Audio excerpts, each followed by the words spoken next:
भारत और पाकिस्तान के बीच सीमा पर हालत नाजुक है।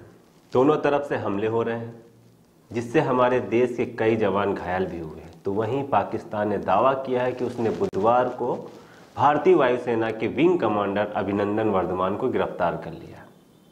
हालांकि बाद में इसकी पुष्टि भी हो गई। यह पुष्टि पाकिस्तान से आए हुए कुछ वीडियो से हुई, जिसमें अभिनंदन दिख रहे हैं। What is your name? Wing Commander Abhinandan. Okay. I hope you have been treated well over here with us. Yes, I have, and I would like to put this on record. And I will not change my statement if I go back to my country also.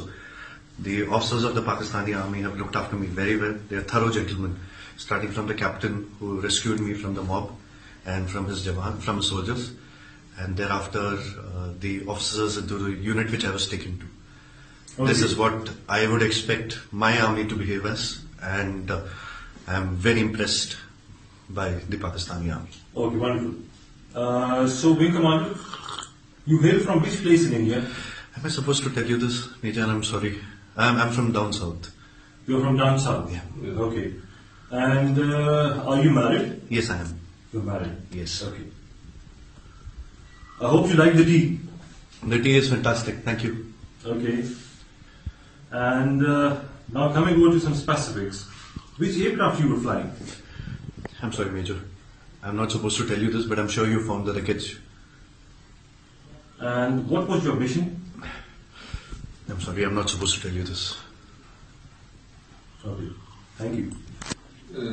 Video आते ही भारत के social media के जवान, जो कोई Facebook के border पर है तो कोई व्हाट्सएप के बॉर्डर पर है, अपने देश की रक्षा कर रहे हैं, एकदम चौकन्ना हो गए। उन्होंने कहा कि आप परेशान ना हो, देश अब सुरक्षित हाथों में है। ये सरकार आपको वापस ले आएगी, क्योंकि अब देश में कुछ नामुमकिन नहीं है, क्योंकि अब सब मुमकिन है। मैं जिनकी तरफ इशारा कर रहा हूं वो अपने आप समझ रहे होंगे कि मैं क्या कहना चाह रहा हूं। यह रिपोर्ट लेकिन सिर्फ उन लोगों के लिए है जिनकी जिंदगी फेसबुक और व्हाट्सएप पे सिर्फ दूसरों की पोस्ट फोटो देखकर सही या गलत मान लेते हैं। अभी 7 दिनों में या उसके कुछ दिन बाद अभिनंदन को पाकिस्तान रिहा कर देगा, क्योंकि युद्ध के कुछ नियम कानून है और ये नियम कानून हमारे सैनिकों की रक्षा करता है। मैं आपको याद दिलाना चाहता हूं कि ये नियम 2014 के पहले भी थे और इन पर पहले भी अमल होता था।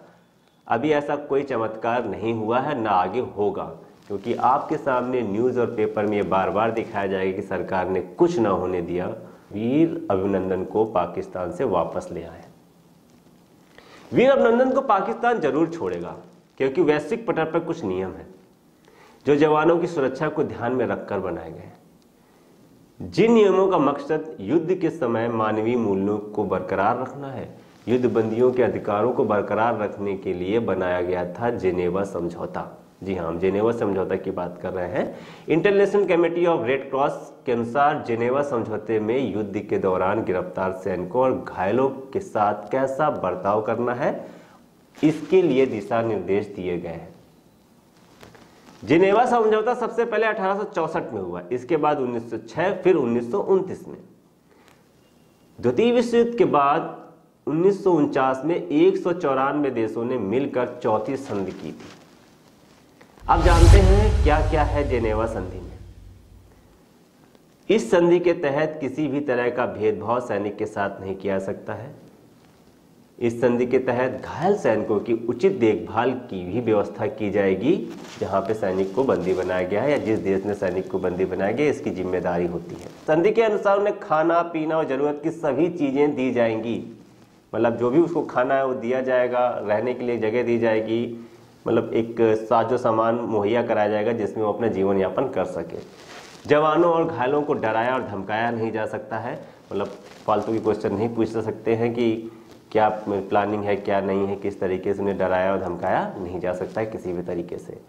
युद्ध बंदी की जात, जन्म और धर्म के बारे में नहीं पूछा जा सकता है। अमूमन जो ऐसा होता है, लेकिन ये ऐसा नियम में नहीं है। युद्ध बंदी पर मुकदमा तो चलाया जा सकता है, लेकिन इसके बाद उस बंदी को आपको वापस लौटाना होगा। यानी कि जब अभिनंदन की भी केस में ऐसा हो सकता है कि उनको मुकदमा चल सकता है, लेकिन उन्हें वापस देश भेजना पड़ेगा। कोई भी देश युद्ध बंदियों से सिर्फ उसका नाम, सैन्य पद, नंबर और किस यूनिट में काम करता है, सिर्फ इतना ही पूछ सकता है। आपको बताते चले कि यह नियम केवल ऐसा नहीं है कि पुरुषों पर ही लागू होते हैं, यह नियम महिला सैनिकों पर भी लागू होते हैं। मैं ये इसलिए भी कह रहा हूँ कि ऐसा पहले भी हो चुका है। जब 1999 में कारगिल युद्ध के दौरान वायुसेना के ऑपरेशन सफेद सागर में शामिल फ्लाइंग लेफ्टिनेंट नचिकेता 27 मई 1999 को MiG-27 उड़ा रहे थे, MiG-27 उड़ा रहे थे।